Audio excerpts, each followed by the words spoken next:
Ողջույն հարգելիներս,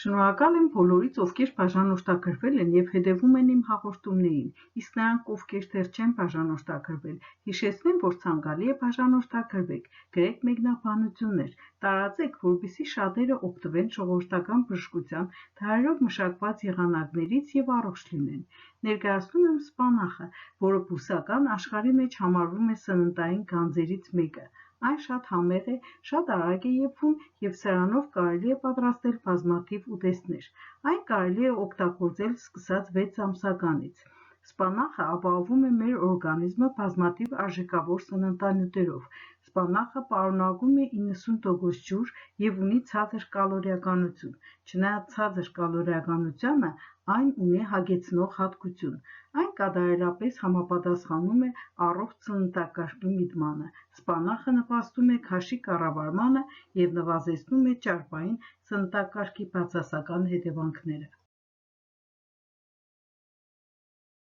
Բանջարեղենով հարուստ սննդակարգը, այդ թվում նաև տերևավոր կանաչեղենը, ինչպիսին է սպանախը, ունեն պաշտպանիչ ազդեցություն և կարող են նվազեցնել քաղցկեղի առաջացման ռիսկը։ Սպանախի մեջ պարունակվում են մանրաթելեր և պոլիֆենոլներ, որոնք օգնում են մարսողությանը և կարգավորում են աղիքային շարժունակությունը, կանխում են փորկապությունը և փքվածությունը, ստեղծելով առողջ աղիքային միկրոֆլորա։ Իր մեջ առկա վիտամին B9-ի շնորհիվ սպանախը օգնում է հղի կանանց պտղի զարգացման և առողջ բջիջների ձևավորման համար։ Հում սպանախը շատ հարուստ է վիտամին C-ով, որը նպաստում է իմունային համակարգի, nyարդային համակարգի ամրապնդմանը և կոլագենի առաջացմանը։ Սպանախը վիտամին K-ի, ինչպես նաև մագնիզիումի, կալցիումի, ֆոսֆորի հիանալի աղբյուր է, որոնք շատ անհրաժեշտ են մեր օրգանիզմին նորմալ առողջական վիճակը պահպանելու համար։ Սպանախը պարունակում է նաև վիտամին E, որը անչափ անհրաժեշտ է մեր հյուսվածքների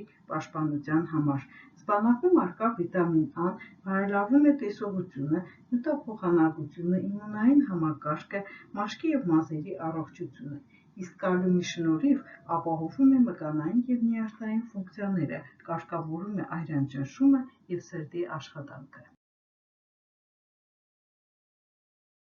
Եփված սպանախի մեջ հատկապես շատ է կալցիումի քանակը, որը ապահովում է ոսկորների և ադամների առողջությունը։ Հիշեցնեմ, որ երիկամային քարեր ունեցող մարդկանց խորհուրդ չի տրվում սպանախի շատ օգտագործումը, քանի որ այն կարող է բարձրացնել երիկամային քարերի կուտակման ռիսկը։ Սպանախը հարուստ է նիտրատներով, որոնք բերանի խոռոչում գտնվող մանրէների կողմից վերածվում են նիտրիտների։ Այս նիտրիտները մասնակցում են անոթների լայնացմանը և այրան նոսրացմանը, ինչը բարելավում է ուղեղի այրան հոսքը։ Սպանախի օրական չափաբաժինը օգտագործելը կարող է կանխել դեմենցիան և ճանաչողական անկումը, բարելավելով ուղեղի արյան շրջանառությունը։ Սպանախը աչքի է ընկնում երկաթի բարձր պարունակությամբ, որի շնորհիվ օգնում է անեմիայով հիվանդներին,